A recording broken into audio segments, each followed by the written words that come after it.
तो दोस्तों आज हम एसबीआई के ज़बरदस्त म्यूचुअल फंड के साथ हाजिर हैं और आज हम रिव्यू करने वाले हैं SBI banking and financial services fund का। यह एक काफ़ी बेस्ट म्यूचुअल फंड माना जाता है और इसका ग्रोथ जो है दिन पर दिन बढ़ता जा रहा है। तो सारी जानकारी इसमें देंगे, हिंदी में लेटेस्ट अपडेट देंगे, हर एक पॉइंट पर चर्चा करेंगे। तो वीडियो में आप अंत तक बने रहिएगा ताकि आपसे कोई चीज़ मिस्टेक नहीं हो। तो सीधे मैं आपका टाइम वेस्ट किए बिना चलते हैं टॉपिक पे। तो आज हम बात कर रहे हैं SBI banking and financial services fund direct growth. इस म्यूचुअल फंड का यदि मैं फंड एज की बात करूं, यानी यह कितना पुराना म्यूचुअल फंड है, तो यह 10 साल पुराना म्यूचुअल फंड है। यानी यह 10 साल पहले लॉन्च हुआ था और तब से लेकर अभी तक काफ़ी बेहतर परफॉर्मेंस कर रहा है। वहीं इसके एनएवी प्राइस की बात किया जाए तो एनएवी प्राइस क्या होता है, तो म्यूचुअल फंड में जो है यूनिट बनाया जाता है और उस यूनिट का रेट जो है मार्केट के उतार चढ़ाव के हिसाब से डिसाइड किया जाता है।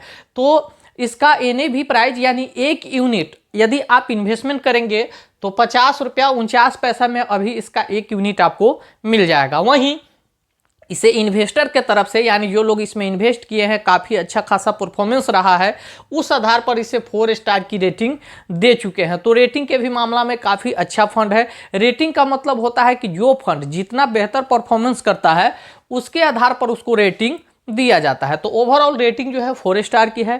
फंड साइज की बात करूँ तो 9,273 करोड़ है। यानी इस म्यूचुअल फंड में 9,273 करोड़ रुपया लोगों ने अभी तक टोटल लगा रखा है, यानी लोगों का पैसा यहाँ इतना इन्वेस्ट है।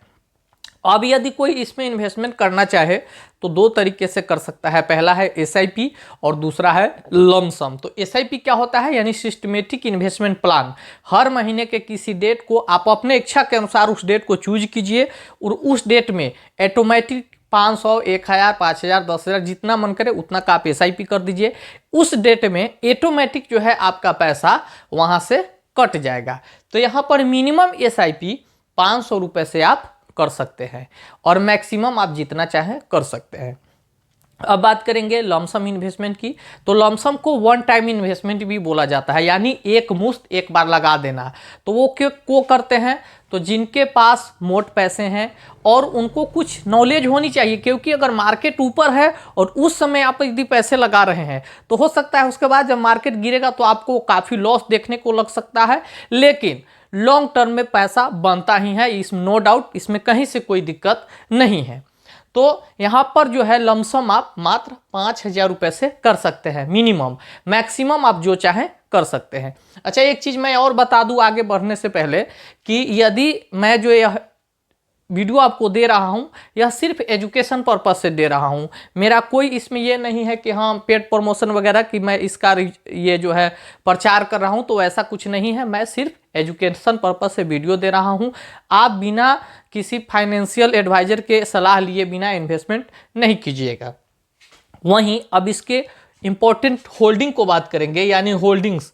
होल्डिंग क्या होता है, तो जो म्यूचुअल फंड में लोगों ने यानी 9,273 करोड़ रुपया लगाया है, उस पैसे को इस म्यूचुअल फंड के जो फंड मैनेजर है जहां लगाए होंगे उसी को होल्डिंग कहा जाता है। तो इसका होल्डिंग जो है इक्विटी सेक्टर का है और इक्विटी सेक्टर के फाइनेंशियल और इंश्योरेंस यानी बैंक से जुड़ी हुई इन्वेस्टमेंट है। तो फाइनेंशियल सेक्टर में 32 सेक्टरों में जो है यहाँ से पैसे इन्वेस्ट किए गए हैं। अब बात करेंगे कि इसके होल्डिंग एनालिसिस की, यानी कितना परसेंट किस क्षेत्र में है। तो देखिए होल्डिंग एनालिसिस को देखिएगा तो इक्विटी में 96.34% का इन्वेस्टमेंट है, इक्विटी जैसे आप समझ रहे होंगे।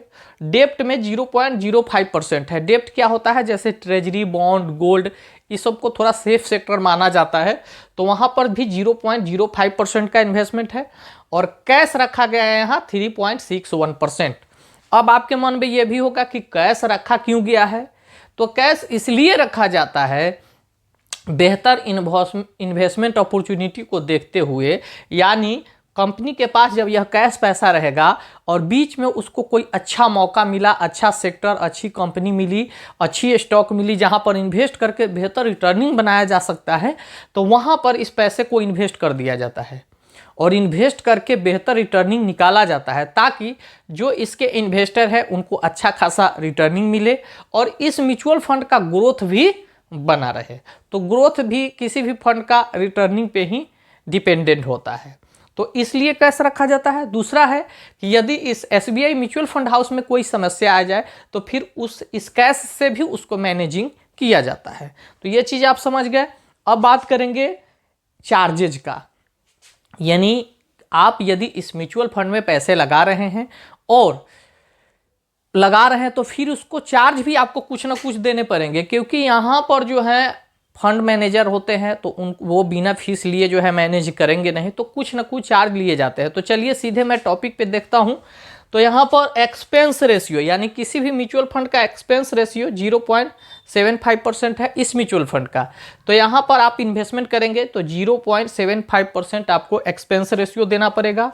वहीं 0.50% विद इन 30 डे, यानी यह एक प्रकार का एग्जिट लोड है। यानी आप यदि इस म्यूचुअल फंड में पैसे लगा रहे हैं और 30 दिन के अंदर निकलेंगे तो 0.50% आपको एग्जिट लोड देना पड़ेगा। यह एक प्रकार का पेनाल्टी है।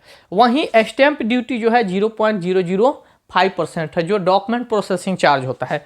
तो ये सब चार्ज आपको लगने वाले हैं। दूसरा अब बता दें टैक्स, तो टैक्स गवर्नमेंट की होती है। तो 1 ईयर बिफोर 20%, आफ्टर 1 ईयर 12.5%। इस चीज़ को गौर से समझिएगा।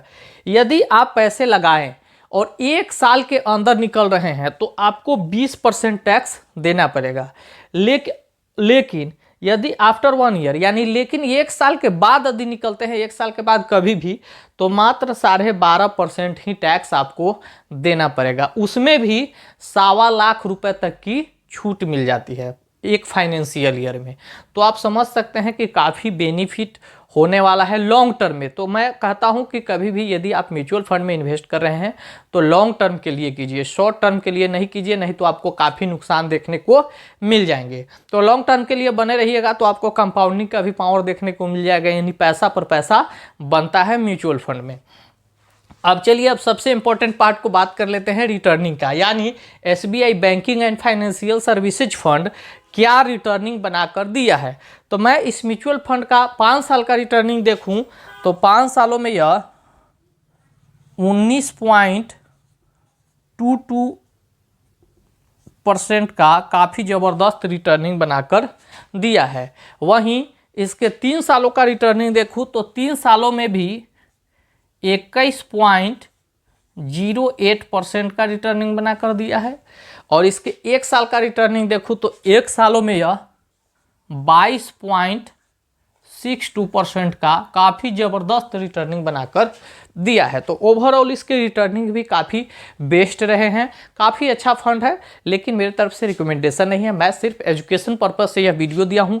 वीडियो यदि आपको अच्छा लगा हो तो एक लाइक ज़रूर करके जाइएगा और कमेंट बॉक्स में कुछ कमेंट करके जाइए, ताकि मुझे भी मोटिवेशन मिले और मैं आपके लिए जो आप चाहेंगे वह म्यूचुअल फंड पर डिटेल में वीडियो लेकर आऊँगा। और यदि यह चैनल पर पहली बार आए हैं, वीडियो आपको पसंद आया हो तो मैं रिक्वेस्ट करूंगा कि चैनल को जरूर सब्सक्राइब कीजिए, ताकि इसी तरह के इंटरेस्टेड वीडियो मैं हमेशा आपके लिए लाता रहता हूं और आपका और हमारा संबंध जो है हमेशा के लिए बन जाए। तो चलिए मिलेंगे किसी नेक्स्ट टॉपिक पे, तब तक के लिए जय हिंद।